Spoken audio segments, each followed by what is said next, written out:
Assalamualaikum warahmatullahi wabarakatuh. Bismillahirrahmanirrahim. Alhamdulillahirabbil alamin. Wassalatu wassalamu ala asyrafil anbiya'i wal mursalin sayyidina wa habibina wa maulana wa qurrati a'yunina Muhammadin wa ala alihi wa ashabihi wa man tabi'ahum bi ihsanin ila yaumiddin. Rabbi syrah li sadri wa yassir li amri wa hlul 'uqdatam min lisani yafqahu qawli. Rabbi zidna ilma warzuqna fahma, amin ya rabbal alamin. Amma ba'du. Teman-teman semua yang saya cintai, para santri Ihya online, mari kita ngaji Ihya kembali seperti biasa setiap malam Jumat. Kita akan ngaji dua kitab seperti biasa, Al-Munqidh Minadh Dhalal dan kitab Ihya Ulumuddin. Sebelum kita ngaji seperti biasa, mari kita membacakan Al-Fatihah, kita hadiahkan pahalanya dan sekaligus kita jadikan wasilah pahalanya bacaan Fatihah ini. Kita hadiahkan kepada Nabi Agung kita Muhammad sallallahu alaihi wasallam, kepada semua istri-istrinya, keluarganya, sahabat-sahabatnya, para tabi'in, dan juga kita hadiahkan kepada muallif kitab Ihya, yaitu Imam Ghazali qaddasallahu sirrah wa nawwara dhariqah wa adalum barakatih wa nafa'ana bi ulumih. Juga kita hadiahkan kepada para ulama-ulama kita semua, para ulama mujtahidin, pendiri 4 madhab, terutama kepada Imamina Asy-Syafi'i, Muhammad bin Idris Asy-Syafi'i qaddasallahu sirrah wa nawwara dhariqah wa adalum barakatih wa nafa'ana bi ulumih, dan juga kepada para pendiri Jam'iyah Nahdlatul Ulama, para pendiri Jam'iyah Islam yang lain, dan juga kepada para pendiri negara kita. Dan mari kita bacakan Al-Fatihah malam ini dengan niat kita jadikan wasilah untuk kesembuhan para tenaga kesehatan, para dokter-dokter yang sekarang sedang berjuang di front terdepan untuk menghadapi dan mengatasi COVID-19 saat ini. Dan terutama saya sedih sekali karena saya mendengar kabar salah satu teman saya, seorang dokter yang pernah menuan rumahi Kopdar Ihya di Madura dan juga menjabat sebagai wakil direktur RSUD Bangkalan ya di Madura, dan ketua ID Bangkalan, yaitu Gus Suryaningrat, yang sekarang sedang dirawat di Rumah Sakit Dr. Sutomo di Surabaya karena terkena COVID. Ya Allah, saya sedih sekali. Semoga wasilah dengan Al-Fatihah ini semoga beliau segera disembuhkan. Dan juga kawan saya dari Pati, Mas Sigit Purwanto, yang juga sekarang juga dirawat karena kena COVID. Juga kepada kakaknya Mas Hamzah Sahal yang baru saja hari Selasa kemarin operasi bypass jantung dan sekarang masih ada perawatan pasca operasi, Mas Muiz Hamzah, Mas Muiz Sahal ya. Semuanya dan teman-teman kita yang sekarang sedang menderita penyakit, semuanya kita wasilah melalui bacaan Al-Fatihah malam ini bareng-bareng, semoga segera disembuhkan oleh Allah Subhanahu wa taala. Lahum jami'an Al-Fatihah. A'udzu billahi minasyaitonir rajim. Bismillahirrahmanirrahim. Alhamdulillahirabbil alamin arrahmanir rahim maliki yaumiddin. Iyyaka na'budu wa iyyaka nasta'in. Ihdinas siratal mustaqim, siratal ladzina an'amta 'alaihim ghairil maghdubi 'alaihim waladdallin. Amin. Bismillahirrahmanirrahim. Qala al-muallif rahimahullahu ta'ala wa nafa'ana bihi wa bi 'ulumihi fid dharain. Amin. Rabbi yassir wa'in. Kitab Al-Munqidh Minadh Dhalal halaman 133. Ini sudah hampir khatam ngaji kita untuk kitab Al-Munqidh.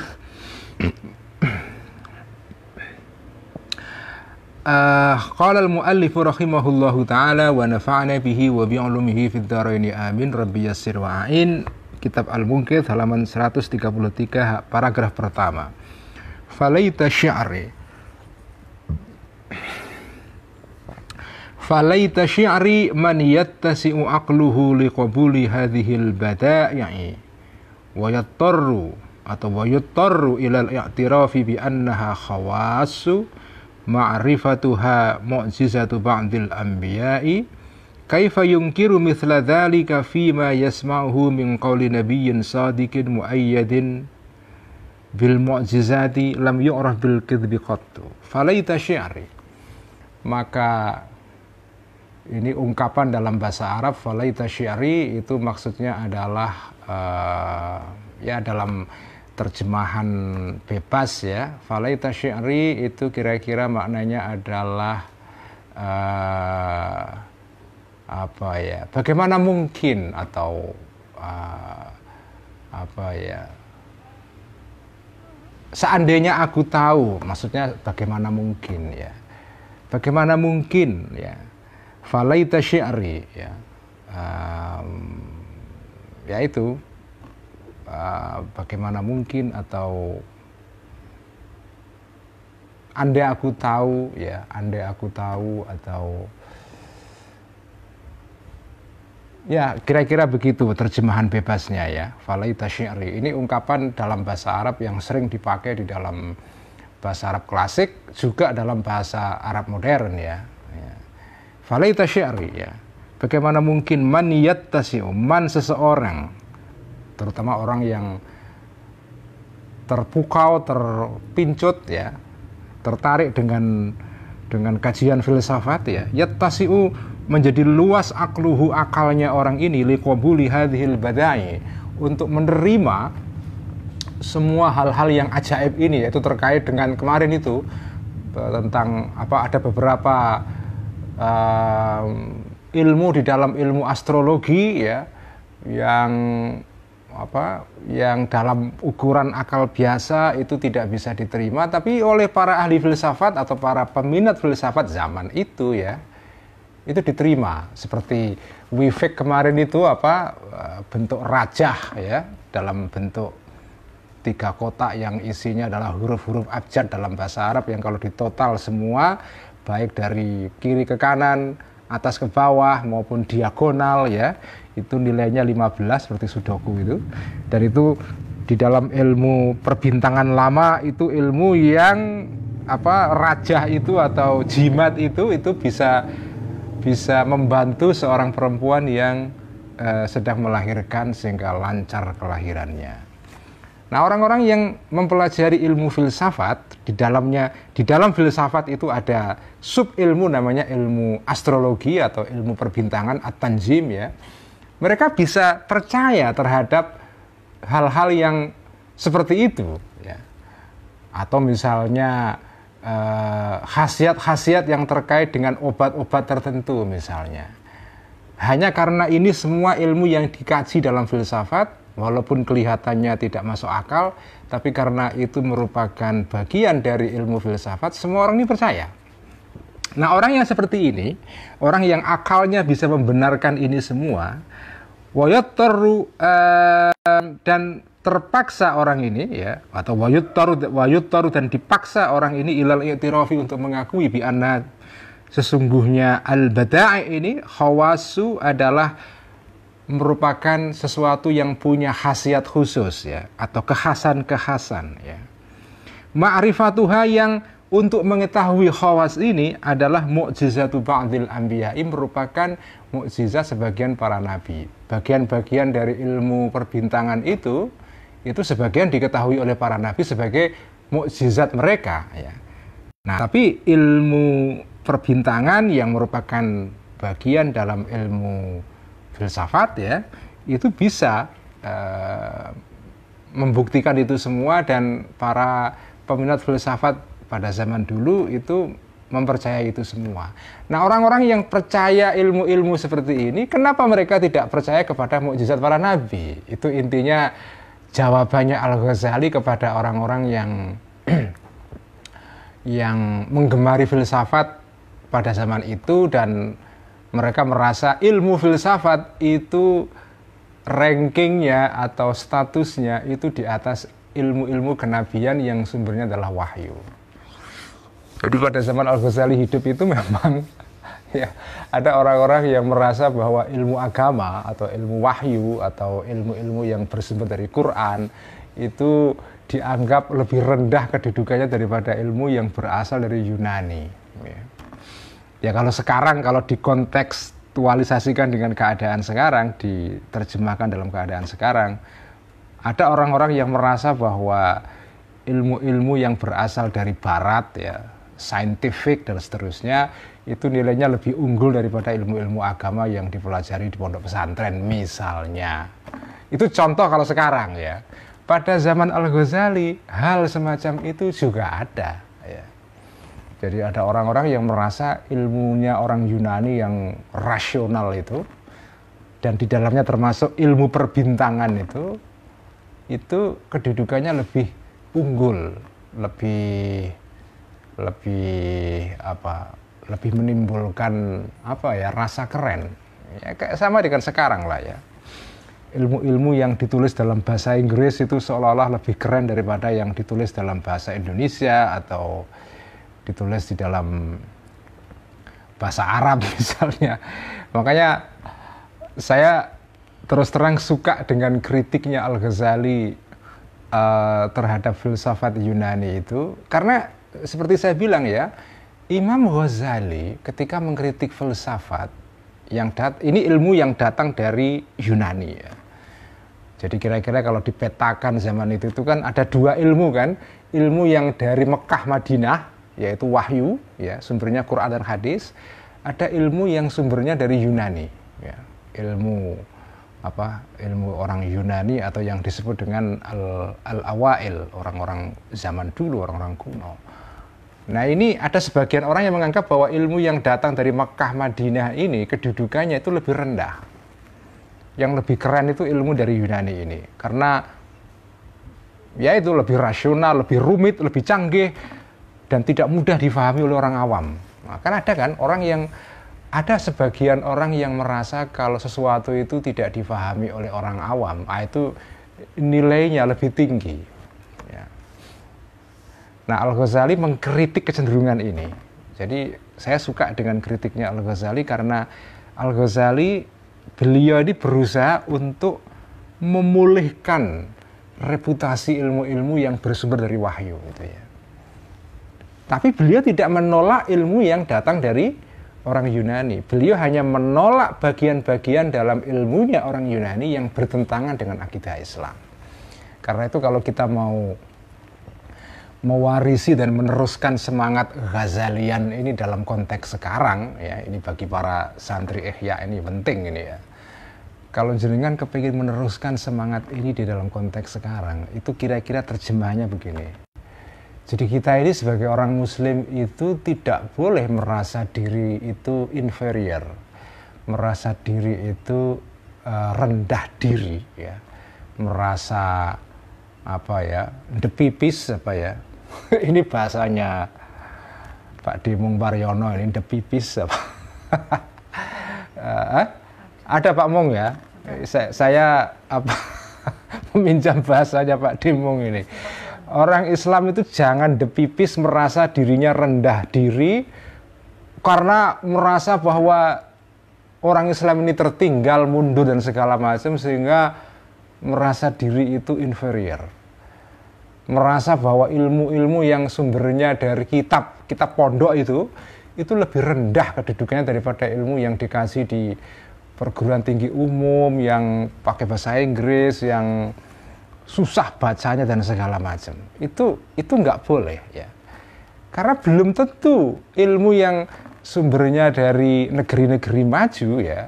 Tentu saja kita tidak menolak seperti semangat Al-Ghazali. Kita tidak menolak ya perkembangan zaman ya.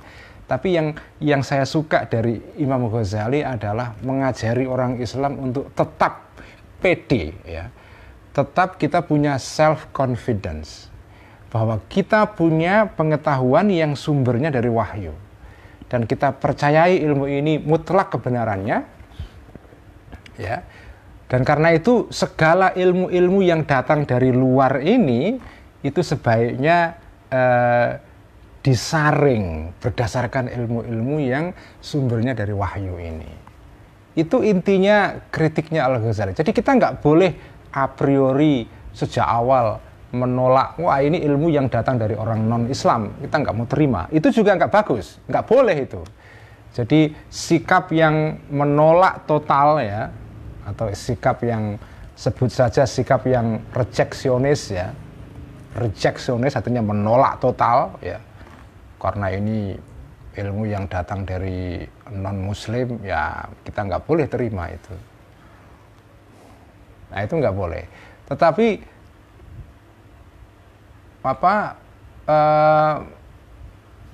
sikap bahwa ilmu dari orang luar itu harus diterima semuanya tanpa ada filter apapun, tanpa ada saringan apapun, itu juga nggak boleh.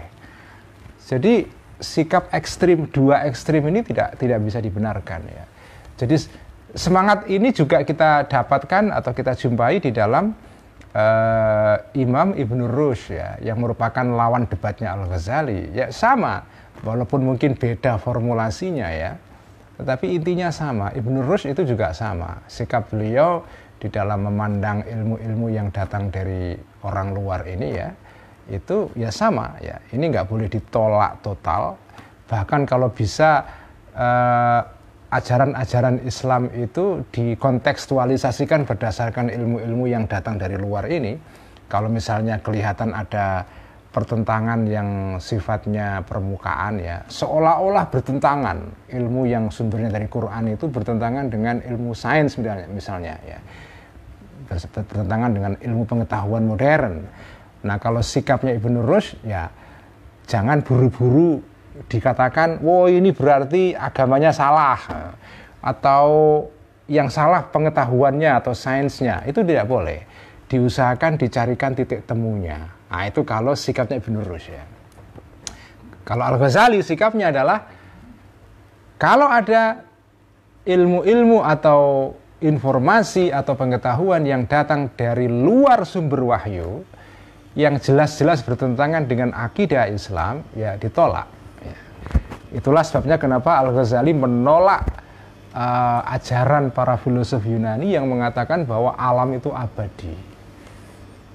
Alam itu sifatnya abadi, tidak punya awal, tidak punya akhir. Jadi alam raya ini ya ada sejak dulu dan akan ada sampai kapanpun. Nah itu ajaran ini ditolak oleh Al-Ghazali ya. Jadi itu ya, ini menurut saya sikap atau semangat Ghazalian dan semangat Rushdian ini, dua ini ya, itu layak kita pegang sebagai pegangan kita sebagai orang Muslim ya, menghadapi semua hal atau pengetahuan yang kita dapatkan dari sumber-sumber yang di luar wahyu ya.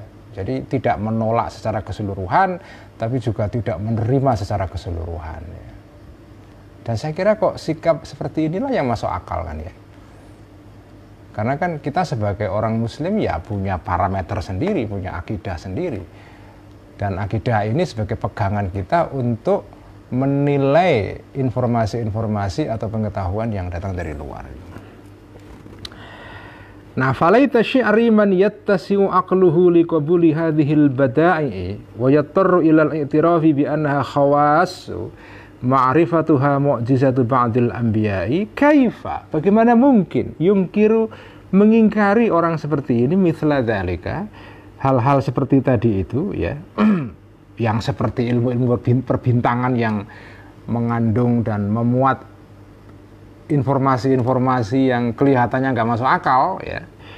Bagaimana orang seperti ini mengingkari hal-hal seperti itu, fima, di dalam hal-hal yasma'u, yang mendengar orang ini, hu, terhadap ma tadi itu, min qauli nabiyyin, dari ucapannya seorang nabi, shadiqin, yang jujur, yang benar ya, mu'ayyadin, yang didukung, bil mu'jizati, dengan mukjizat, lam yu'raf, yang tidak pernah dikenal nabi ini, bil kizbi, dengan bohong, qattu, sama sekali. Kalau orang-orang seperti ini percaya kepada ilmu perbintangan ya, sekali lagi ya, ilmu perbintangan pada zaman itu merupakan bagian dari ilmu filsafat dan dianggap sebagai ilmu yang valid, yang absah, bahkan terhormat. Ya sekarang mungkin ilmu perbintangan dalam pengertian ilmu apa ya, zodiak itu ya, itu kan sudah sekarang sudah terdiskreditkan karena perkembangan astronomi modern ya. Sekarang sudah nggak ada lagi orang percaya kepada ilmu zodiak gitu ya. Tapi zaman itu ilmu zodiak ya, kaitan antara posisi atau konstelasi bintang di langit dengan watak manusia. Jadi dulu itu, jadi ada ilmu yang dipakai sebagai alat untuk menebak watak manusia berdasarkan lahirnya dia pada bulan apa ya. Nah, bulan-bulan tertentu itu ditandai oleh konstelasi bintang ya. Ada yang bentuknya apa itu, ada yang kalajengking, apa Scorpion, ada Aries, ada apa itu Libra, bentuknya apa timbangan dan seterusnya ya. Itu sudah ada pada zaman itu ya, pada zaman Al-Ghazali itu, dan dianggap ketika itu ilmu yang keren. Nah, orang-orang yang percaya seperti ini, ilmu seperti ini, kenapa tidak percaya kepada informasi yang dibawa oleh para nabi-nabi itu?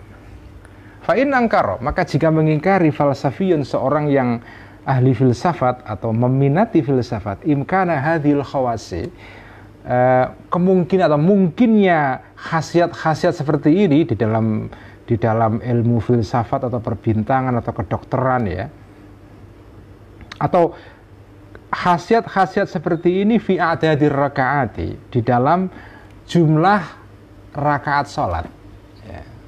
Kalau ada seorang filosof yang tidak percaya apa sih gunanya orang salat maghrib 3 rakaat ya, isya 4 rakaat, itu maknanya apa, itu nonsens, nggak ada artinya itu ya. Nggak ada logiknya ya. Nggak ada alasannya itu.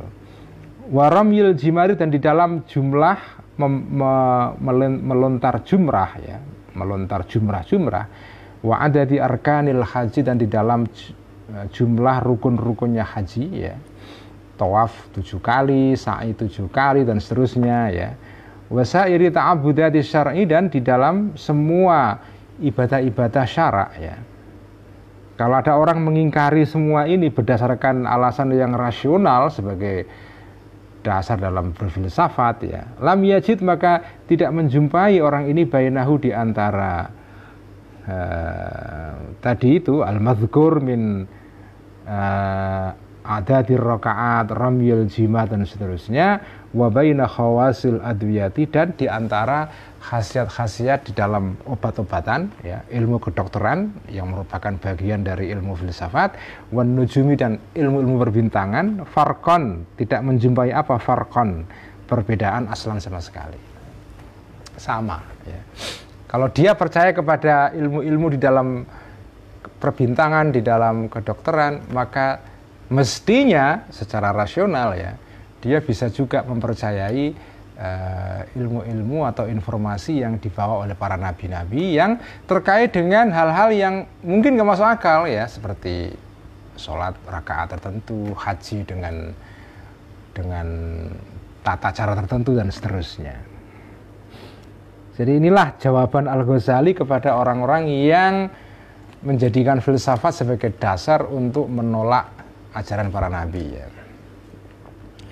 Fa'in qala, maka jika mengatakan kok seseorang yang ahli filsafat ya, qad jarrabtu, sudah mencobai aku syai'an, sedikit minan nujumi, dari ilmu-ilmu perbintangan, wa syai'an, dan sedikit minat tibi, dari ilmu kedokteran, fawajadtu, maka menjumpai aku ba'dahu, sebagian dari ilmu-ilmu ini, shadiqan, sebagai sesuatu yang benar. Saya sudah coba sendiri dan ternyata benar itu. Fangqadaha, maka terbetiklah, maka muncullah fi nafsi, di dalam diriku, dalam pikiranku, tasdikuhu, untuk membenarkan tadi itu, syai'an tadi. Wasaqata, dan gugur dan hilang min qalbi, dari hatiku, dari pikiranku, istib'aduhu, merasa aneh terhadap informasi tadi itu. Wa nafratuhu, dan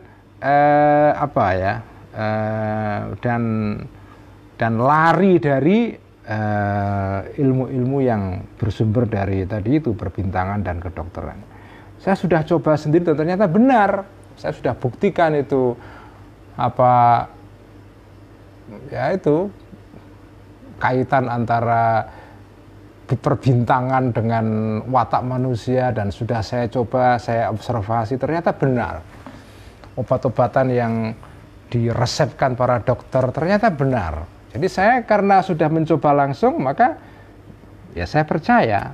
Jadi rasa aneh atau rasa tidak percaya kepada itu semua menjadi hilang dari diriku karena sudah saya coba. Jadi saya jangan disalahkan kalau saya percaya kepada filsafat, karena sudah saya buktikan itu, sudah saya verifikasi.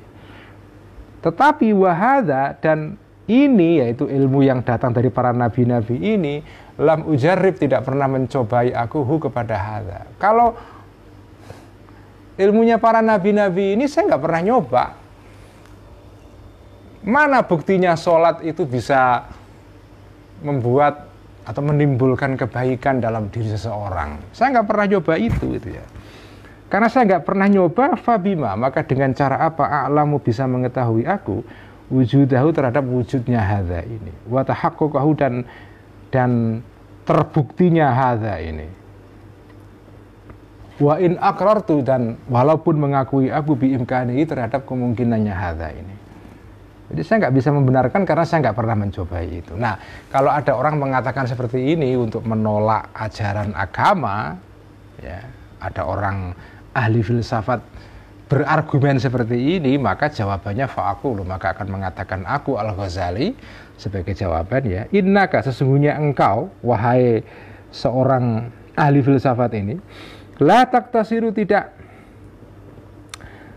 membatasi engkau ala tasdiki ma jarrabta, terhadap membenarkan sesuatu jarrabta yang sudah pernah mencobai engkau kepada ma. Bohonglah kalau kamu pernah mencoba langsung itu, ya. Yang terjadi kan sebetulnya balsamita, melainkan mendengar engkau akhbarul mujarribina, kabar dari orang-orang yang pernah mencoba. Saya nggak percaya kalau kamu pernah mencoba langsung. Paling kamu mendapatkan berita dari orang lain yang pernah mencoba. Dan kamu sikapnya hanya waqallatta, dan taklid engkau kepada al-mujarribin ini.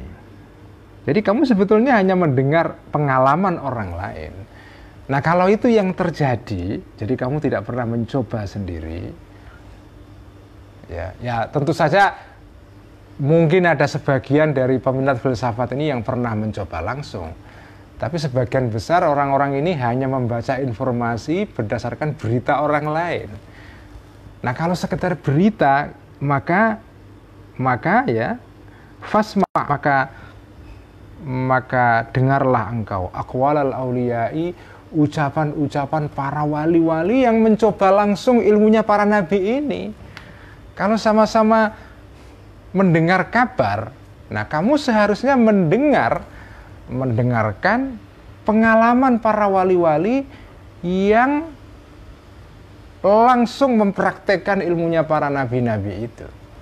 Mereka ibadah, mereka musyahadah, dan dari ibadah yang diajarkan para nabi-nabi itu, mereka akhirnya mendapatkan pengetahuan yang luar biasa. Jadi kalau soal bukti, ada buktinya. Dengarkan itu para wali-wali yang sudah pernah mencobai langsung ilmunya para nabi-nabi ini. Faqad jarrabu, maka sudah pernah mencobai para aulia ini kepada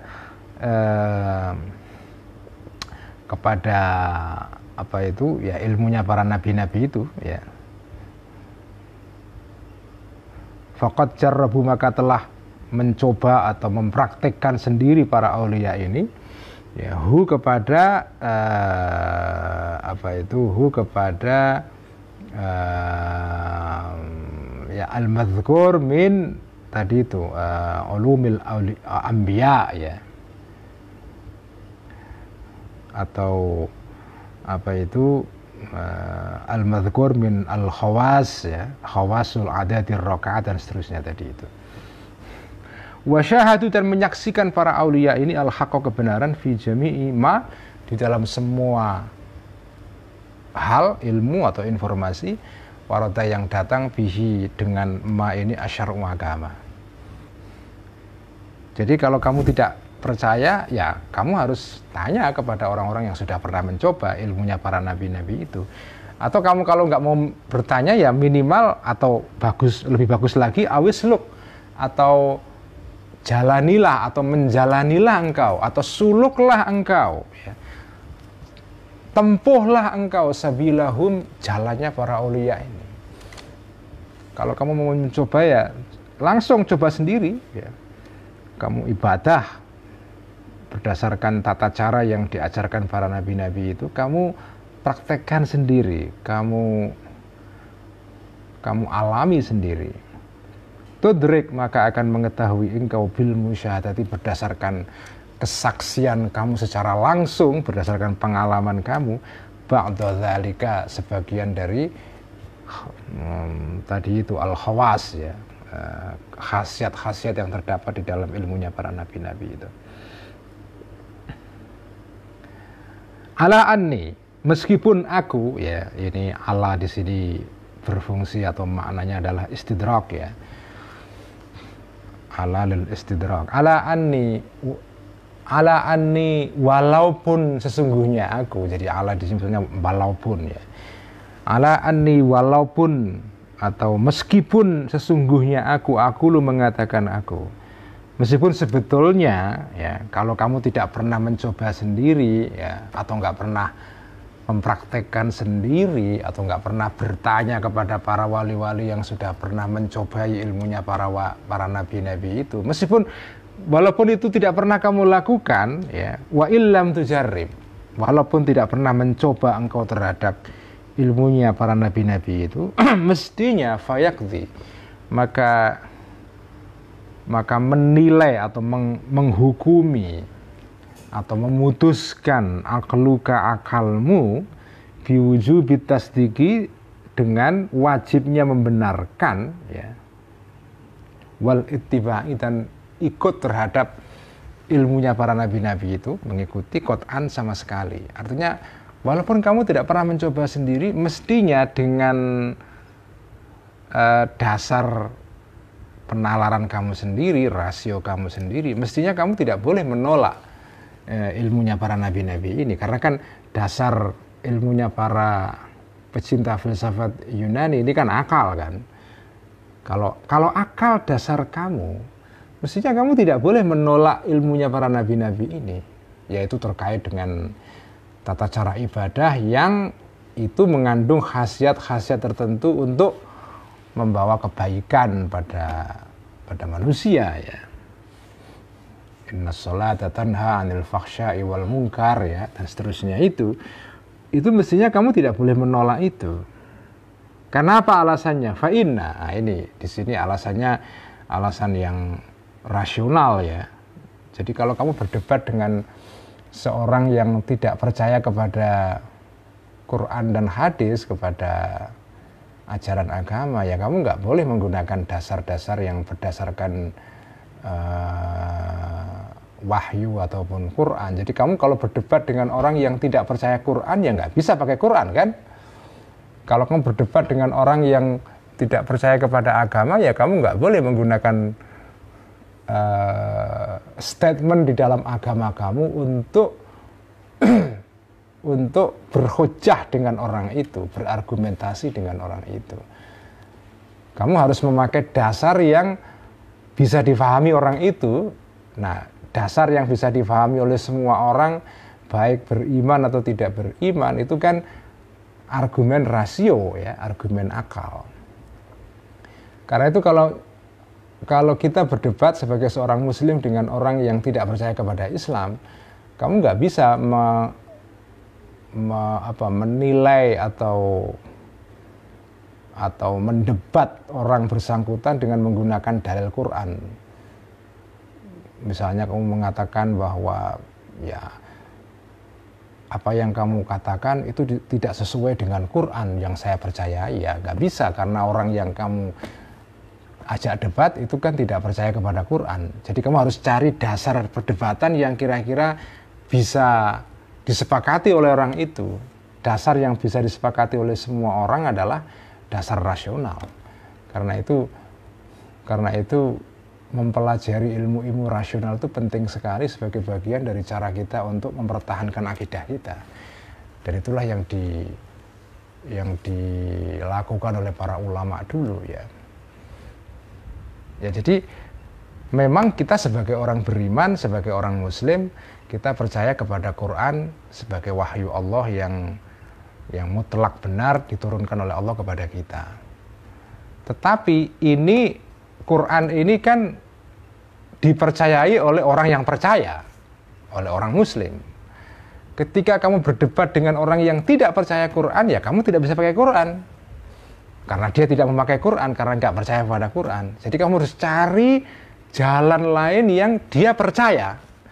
Dasar berargumen yang semua orang percaya, yaitu apa? Dasar rasional. Karena semua orang itu punya akal, semua orang punya nalar, dan itu adalah alat untuk menimbang segala hal, baik itu orang beriman atau tidak beriman, mereka percaya akal itu sebagai alat untuk bernalar. Jadi itulah kenapa pentingnya orang itu belajar cara bernalar yang baik. Itulah sebabnya kenapa Al-Ghazali mengatakan bahwa orang yang tidak menguasai ilmu mantik atau ilmu logika, ilmu untuk berpikir dengan benar itu, maka orang itu tidak bisa dipercaya ilmunya. Karena berargumen secara logis, secara rasional itu adalah dasar yang disepakati oleh semua manusia. Baik dia beragama atau tidak beragama, itu semua bisa menggunakan dasar ini. Inilah common ground, ya, dasar bersama. Karena itulah kenapa pentingnya kita menguasai ilmu mantik itu di sini gitu ya. Dan supaya orang tidak mengira bahwa ya ini penting untuk dimengerti oleh orang-orang Islam ya, bahwa supaya orang tidak punya anggapan bahwa orang beriman itu ya beriman saja, tidak punya dasar-dasar yang rasional itu. Kalau jenengan belajar kitab-kitab akidah yang ditulis oleh para ulama-ulama zaman dahulu ya, terutama ulama-ulama yang mengikuti akidah Asy'ariyah itu, wah itu keren sekali. Jadi beriman itu ada dasar rasionalnya ya. Kenapa kita beriman Allah ada? Kenapa beriman ada nabi? Kenapa ada mukjizat dan seterusnya? Itu ada alasan-alasan rasionalnya. Jadi tidak benar anggapan orang bahwa orang beriman itu ya percaya saja. Seperti orang percaya tanpa dasar-dasar rasional apapun. Pokoknya aku percaya mengenai secara penting.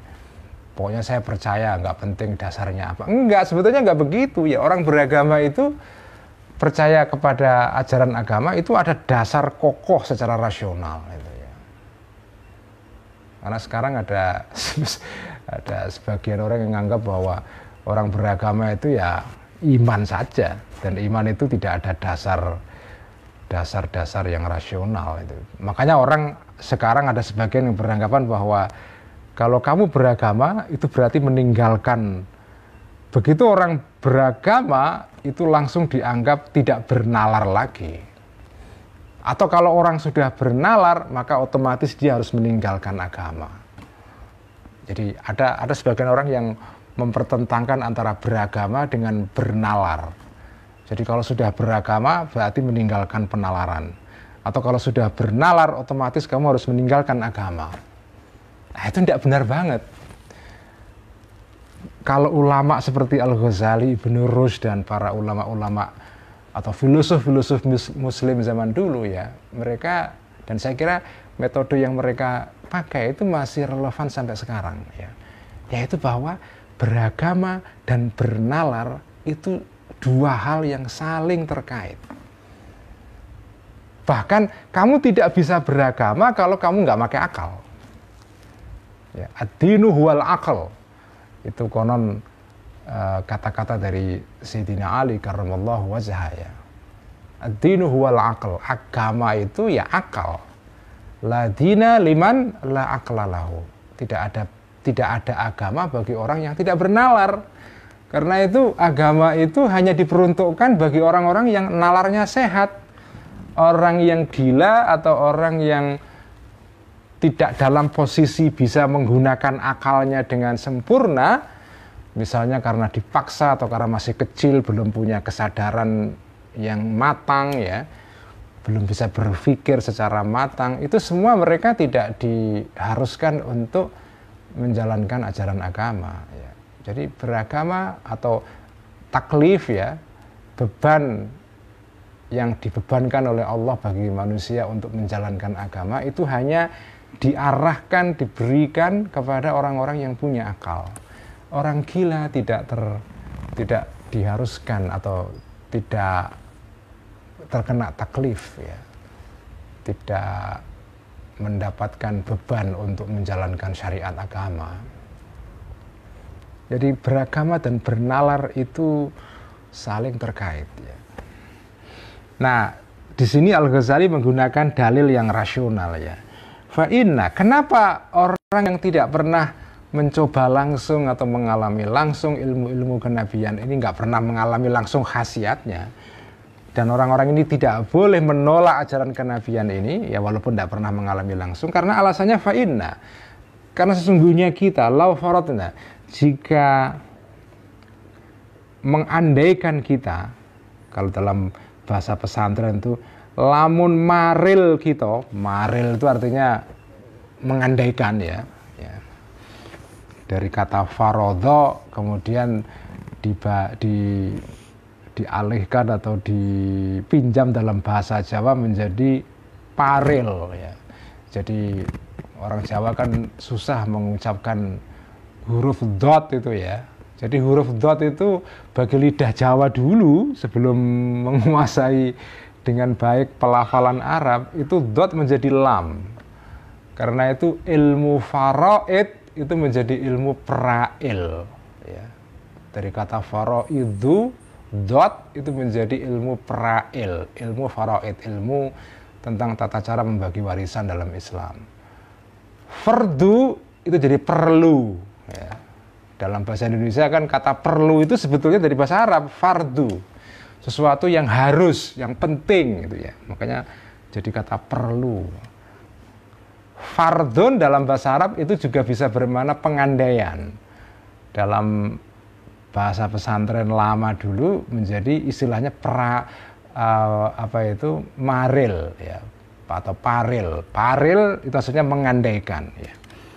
Fa'inna, maka sesungguhnya kita lau faradna, jika maril kita, maril itu mengandaikan kita. Saya kira istilah ini perlu dipopulerkan ini, ya, istilah maril itu. Maril itu artinya adalah mengandaikan, ya. Assuming, dalam bahasa Inggrisnya itu assuming, kita asumsikan. Nah, itu maksudnya faradna itu. Lau faradna, jika maril kita, rojulan, mengandaikan kita, rojulan, seseorang, balagha, yang sudah balik orang ini, wa aqala, dan matang akalnya orang ini, walam yujarib, dan tidak pernah mencoba langsung obat-obatan, ya. Dia misalnya nggak pernah mengalami langsung khasiat obat ini, obat itu, ya. Wa marido, dan sakit, suatu saat orang ini sakit, orang yang sudah akalnya matang ini, dan nggak pernah punya pengalaman dengan obat-obatan, dia sakit. Walahu, dan bagi orang ini walidun, seorang tua, orang tua, musyfikun, yang penuh dengan kasih sayang, hadzikun, yang mengerti bitibbi, tentang kedokteran. Nah, orang ini punya orang tua yang dokter, yasma'u, yang mendengar orang ini dakwahu, terhadap klaimnya atau dakwaannya walid tadi itu, bapaknya ini, ma'rifatat tibbi, mendakwa atau mengaku mengetahui kedokteran. Mundzu aqala, sejak matang akalnya orang ini. Jadi bapaknya mengaku tahu kedokteran, ya. Meskipun dia tidak pernah mencoba langsung, tapi bapaknya mengaku saya tahu ilmu kedokteran. Kemudian orang ini sakit. Nah, fa'ajana, maka meracik bapaknya ini, lahu, bagi anaknya tadi itu, atau meracik lahu, bagi orang ini, waliduhu, bapaknya orang ini, dawaan, obat-obatan. Meracik dari berbagai bahan-bahan, Wa qala, dan berkata bapaknya ini Walid kepada anaknya, hadza yasluhu limaradika. Hadza, obat ini, racian ini, yasluhu, cocok, hadza ini limaradika, kepada atau untuk sakitmu. Wa yashfika, dan bisa menyembuhkan hadza ini ka, kepadamu, min saqamika, dari sakitmu. Jadi ada orang tidak pernah punya pengalaman dengan obat-obatan dan nggak tahu khasiatnya, lalu ada orang meracik obat bagi dia dan mengatakan obat ini insya Allah manjur untuk sakitmu. Kira-kira kalau orang yang punya akal dan punya nalar menghadapi resep seperti ini, ada dokter atau seseorang yang kebetulan dia punya pengetahuan mengenai obat, terus memberi obat seperti ini kepada orang itu, secara nalar kira-kira dia menerima atau menolak? Ya mestinya menerima. Ya. Famadha, maka apakah yaqtadi, yang akan menuntut hi kepada, famadha, maka apakah yaqtadi, yang menuntut ma ini, hi kepada orang ini, akluhu, akalnya orang ini, atau famadha, maka apakah yaqtadi, yang menuntut hi kepada orang ini, akluhu, fa'ilnya yaqtadi, akalnya man tadi itu, atau rajul tadi itu. Wa ingkana, walaupun ada ad-dawa'u, obat tadi itu, murron, pahit, garihal madzaki, yang tidak enak rasanya. Kira-kira an yatanawala, apakah akan mengambil, akan mengkonsumsi rajul ini kepada obat-obat tadi itu, ya. Au yukadziba, atau tidak percaya orang tadi itu. Wa yaqula, dan berkata orang tadi karena nggak percaya, sesungguhnya aku la aqilu, tidak mengetahui aku, munasabata hadzal dawa'i, kaitan obat ini, racian ini, li tahsil syifai, terhadap atau untuk kesembuhan. Walam ujarib, dan tidak pernah mencoba aku kepada dawa ini, kepada obat-obatan ini. Kira-kira kalau ada orang diberikan resep oleh dokter, terus menjawab, saya nggak percaya resep kamu dok, karena saya nggak pernah nyoba. Nah, kira-kira kalau ada orang bersikap seperti itu, orang sakit diberi obat dokter, kemudian mengatakan, saya tidak menerima obat yang diresepkan oleh Anda dok, karena saya nggak pernah itu kira-kira sikap yang rasional atau tidak rasional? Nah ini contoh argumen yang menggunakan nalar untuk menjawab keberatan para ahli filsafat terhadap ajaran kenabian. Orang yang menolak obat yang diberikan dokter dengan alasan tidak pernah mencobai langsung obat itu sama dengan sikapnya orang-orang yang menolak ajaran kenabian. Dengan alasan, nabi-nabi ini kan dokter juga, cuma dokter jiwa, dokter rohani ya. Orang yang menolak ajaran kenabian dengan alasan tidak pernah mencoba khasiat ajaran kenabian ini, itu sama dengan orang yang menolak obat-obatan yang diresepkan dokter dengan alasan saya nggak pernah mencoba obat itu. Itu sikap itu paralel, itu sama-sama tidak masuk akal. Kalau jenengan bisa menerima resep yang diberikan dokter walaupun tidak pernah mencoba sebelumnya, Anda percaya, mestinya sampean juga percaya juga kepada ajaran para nabi-nabi. Nabi-nabi itu juga sama, memberikan resep untuk mengobati jiwa-jiwa yang sakit gitu ya. Jadi kalau kamu bisa menerima resep dokter untuk badan luar ya, mestinya kamu bisa menerima resep yang diberikan oleh para nabi-nabi untuk badan dalam, badan rohani itu ya. Nah ini cara berargumentasi yang rasional ya. Jadi Al-Ghazali ketika menjawab keberatan para ahli filsafat ini tidak ngutip ayat, nggak bisa, wong para filosof ini nggak percaya kepada, tentu saja ini filosof yang non muslim ya. Kalau yang filosof muslim seperti Ibnu Sina, Al-Farabi ya lain lagi, mereka percaya kepada Quran ya. Ini para filosof yang tidak percaya kepada Quran. Jadi ketika kamu berdebat dengan mereka, kamu nggak bisa mengutip, misalnya kamu harus percaya terhadap khasiat sholat itu, Karena apa ya? Karena di Quran dikatakan ya, inna sholata tanha 'anil fahsya'i wal munkar. Di Quran diperintahkan orang untuk sholat dan berpuasa dan berzakat dan seterusnya. Kalau kamu tidak percaya kepada khasiat sholat, berarti kamu tidak percaya kepada Quran. Itu nggak bisa. Argumen seperti itu tidak bisa kamu pakai kepada orang yang non-muslim. Karena orang yang tidak Islam tidak percaya kepada Quran. Jadi kamu harus menggunakan argumentasi lain, yaitu argumentasi yang sifatnya rasional itu ya. Jadi di sini kita diberikan contoh oleh Al-Ghazali bagaimana cara berdebat dengan orang-orang yang di luar Islam yang tidak percaya Quran. Kamu harus menggunakan argumentasi yang sifatnya rasional. Tidak boleh menggunakan Quran. Karena orang-orang yang kamu ajak debat itu tidak percaya kepada Quran. Fala asyukku, maka tidak ragu-ragu aku, Al-Ghazali maksudnya, annaka sesungguhnya engkau tastahmiku, akan menganggap bodoh orang yang seperti tadi itu, orang yang menolak resep dokter dengan alasan karena tidak pernah mencoba ya. Annaka sesungguhnya engkau tastahmiku akan menganggap bebal atau tolol atau bodoh. Kata tastahmiku itu dari sumber dari asal kata hamakoh atau ya hamakoh dalam bahasa Arab tuh hamakoh artinya adalah bodoh yang ekstrim. Kalau bodoh yang biasa itu istilahnya jahlun ya.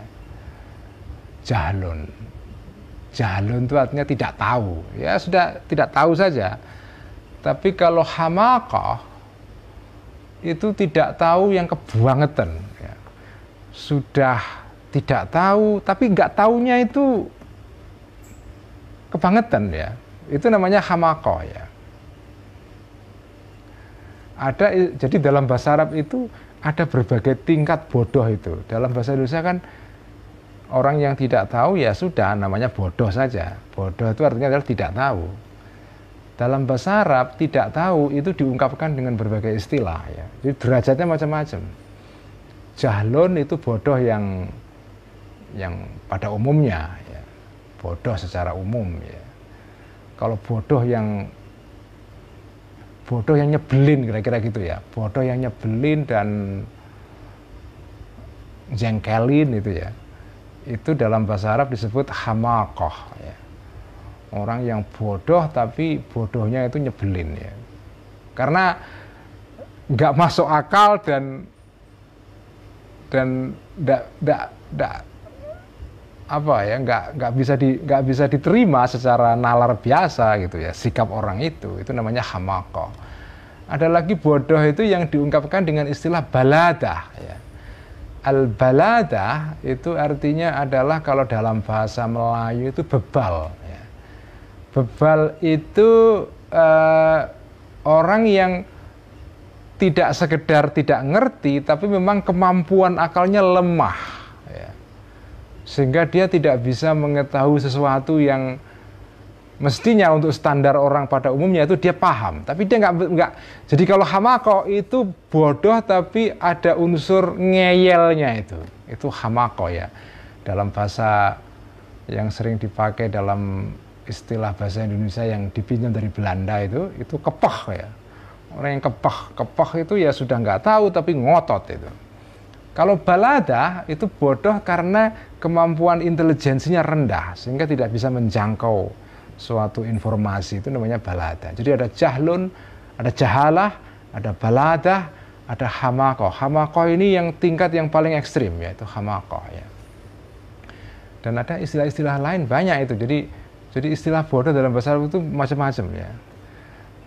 Ya kalau dalam bahasa Jawa itu ya kira-kira samalah dengan istilah-istilah yang dipakai sering dicontohkan oleh Gus Muafik kalau ceramah itu kan. Dalam bahasa Jawa itu jenis-jenis nasi itu istilahnya banyak ya. Kalau masih berupa bulir-bulir padi yang belum diseleb ya, namanya gabah. Begitu sudah dibersihkan kulitnya, dikelupas, diseleb, dari gabah menjadi beras. Begitu beras ini dideplok, ditumbuk jadi kecil-kecil namanya menir. Nanti kalau sudah dimasak jadi sego. Kalau sudah dimasak mambu namanya karak. Macam-macam. Jadi bahasa Jawa itu punya istilah yang rumit sekali untuk menyebut tahap-tahap di dalam perkembangan padi. Ya. Jadi masing-masing bahasa itu punya keunikan sendiri-sendiri. Dalam bahasa Arab bodoh itu macam-macam. Ya. Mungkin dalam bahasa Jawa mungkin agak sedikit lebih rumit daripada bahasa Indonesia. Dalam bahasa Indonesia kita hanya mengenal kata bodoh saja. Dalam bahasa Jawa itu ada bodoh, ada apa lagi? Macam-macam itu. Ada bodoh, ada geblek, ada. Jadi istilah bodoh dalam bahasa Jawa itu bertingkat-tingkat ya. Ada dedel ya. Dedel ada kan, dedel itu orang yang susah paham sesuatu ya, dedel. Ada macam-macam itu ya, saya udah nggak hafal istilah-istilahnya ya. Jadi hamaqah itu bodoh yang paling tingkat ekstrim ya. Nah kalau ada orang menolak resep dokter dengan alasan nggak pernah mencoba, nah itu pasti kamu tastahmiku akan menganggap yaitu bebal kamu kepada rajul tadi itu infa'ala jika melakukan rajul tadi zalika hal itu. Wa kadzalika begitu juga yastahmiku akan menganggap bebal kepada engkau ahlul basairi orang-orang yang mempunyai ketajaman pikiran dan hati fi tawaqqufika di dalam sikap berhenti engkau tidak mau percaya kepada ajaran para nabi-nabi dengan alasan kamu tidak pernah mencoba ajaran-ajaran itu sehingga kamu nggak percaya. Jadi kira-kira sikap kamu itu sama dengan orang-orang yang menolak resep dokter itu. Sama-sama apa? Sama-sama hamaqah ya. Sama-sama bebal itu ya. Baik, kita hentikan sekarang ngaji Al-Munqidh sekian saja. Kita teruskan minggu depan ya. Alhamdulillahirabbil alamin wallahu alam bisawab.